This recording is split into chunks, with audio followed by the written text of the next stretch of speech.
Medias അടക്കം ദയവേത് മീഡിയകൾക്കൊക്കെ പ്രത്യേക സൗകര്യം പുറത്തൊരുക്കിയിട്ടുണ്ട്. ദയവ് ചെയ്ത് ആ മീഡിയാസുകളൊക്കെ ഒന്ന് പുറത്തിറങ്ങി കഴിഞ്ഞാൽ ഒരുപാട് ആളുകളെ ആവശ്യമില്ലാതെ നമ്മുടെ പണ്ടനാകുന്നുണ്ട്. ദയവ് ചെയ്ത് അതുപോലെ കടന്നു പോകുന്ന പോലെ പുറത്തൊരുക്കിക്കൊണ്ട്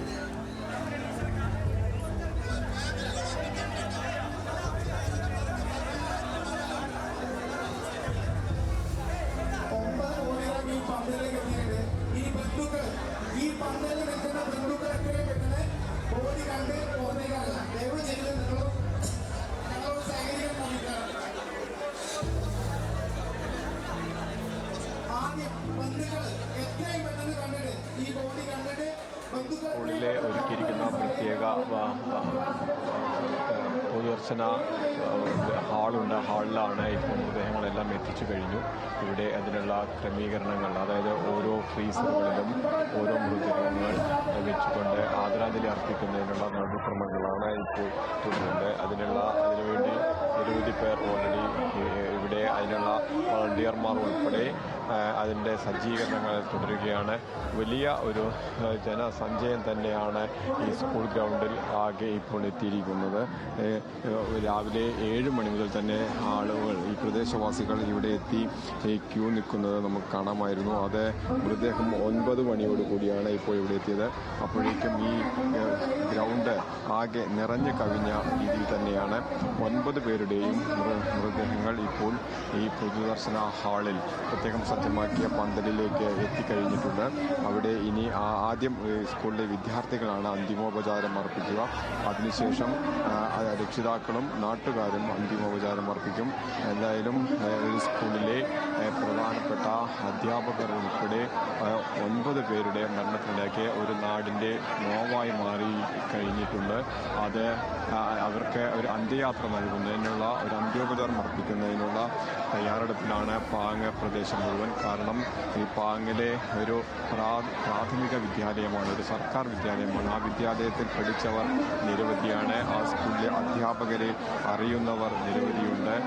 അവർക്ക് പരിചയക്കാരായവർക്ക്, അവരുടെ സുഹൃത്തുക്കളായവർക്ക്, അങ്ങനെ ഒരുപാട് പേരുടെ സഹായം, അല്ലെങ്കിൽ ഒരുപാട് പേരുടെ സഹകരണത്തോടു കൂടി ഒരു നാട്ടിലെ സ്കൂളുകൾ മികച്ച രീതിയിൽ പ്രവർത്തിപ്പിക്കാൻ പങ്കാളിത്തം വഹിച്ച അധ്യാപകരെയാണ് ഈ നാടിന് നഷ്ടമായത്.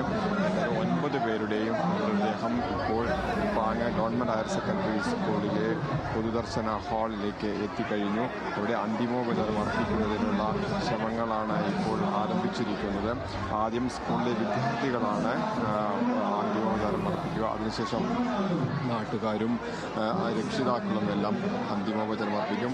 ഏകദേശം 1 മണിക്കൂർ കൊണ്ട് അന്തിമോപചാരം അർപ്പിക്കൽ ചടങ്ങ് അവസാനിപ്പിക്കണമെന്നാണ് ഇവിടെ നാട്ടുകാർ ധാരണയായിട്ടുള്ളത്. പക്ഷേ ഇപ്പോഴത്തെ സാഹചര്യത്തിൽ അത് സമയം ദീർഘിക്കാൻ തന്നെയാണ് സാധ്യത. കാരണം അത്രയധികം ജനങ്ങളുണ്ട് ഇപ്പോൾ ഇവിടെ എത്തിക്കഴിഞ്ഞിട്ടുണ്ട്. ആയിരക്കണക്കിന് ആളുകൾ ഇപ്പോഴും പുറത്തും കാത്തുനിൽക്കുന്നു. ഈ സ്കൂളിൻ്റെ 3 വലിയ കെട്ടിടങ്ങളിലെല്ലാം ആളുകൾ കാത്തു നിൽക്കുകയാണ്. അതുകൊണ്ട് തന്നെ 1 മണിക്കൂറിന് കൊണ്ട് പൊതുദർശനം അവസാനിപ്പിക്കണമെന്നുള്ളത് സാധ്യത വളരെയധികം കുറവാണ്. അത് നീണ്ടുപോകാൻ തന്നെയാണ് സാധ്യത. ഏറ്റവും ദുഃഖകരമായ സംഭവം ഗവൺമെൻറ് LP സ്കൂളിലെ അബ്ദുൽ മജീദ്, അദ്ദേഹത്തിൻ്റെ ഭാര്യ റുക്കിയ, ഇവർ 2 പേരും ഈ ദുരന്തത്തിൽ നമുക്ക് നഷ്ടമായി. ഈ അബ്ദുൽ മജീദ് മാഷ് കാഴ്ച പരിമിതിയുള്ള അധ്യാപകൻ കൂടിയാണ്. അദ്ദേഹത്തിൻ്റെ ഭാര്യ റുക്കിയ മുഴുവൻ സമയവും അദ്ദേഹത്തോടൊപ്പം ഉണ്ടാവുന്ന ഒരാളാണ്. അതുകൊണ്ട് തന്നെ ഈ യാത്രയിലും അവർ ഉണ്ടായിരുന്നു. അവരുടെ മരണവും ഒരുമിച്ചായി എന്നുള്ളതാണ് ഇപ്പോൾ സംഭവിച്ചിരിക്കുന്നത്.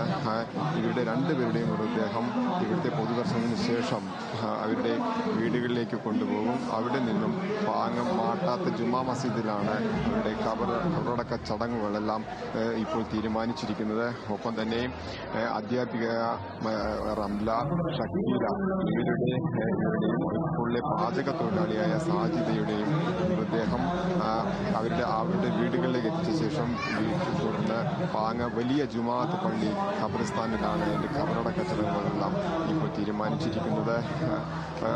മറ്റൊന്ന് ദുഃഖകരമായ, ഏറെ ഖേദകരമായ അധ്യാപികയായ സുഹറയും അവരുടെ 11 വയസ്സുകാരായ ഹാഷിമും ഈ ദുരന്തത്തിൽ എന്നുള്ളതാണ്. അവരുടെ 2 പേരുടെയും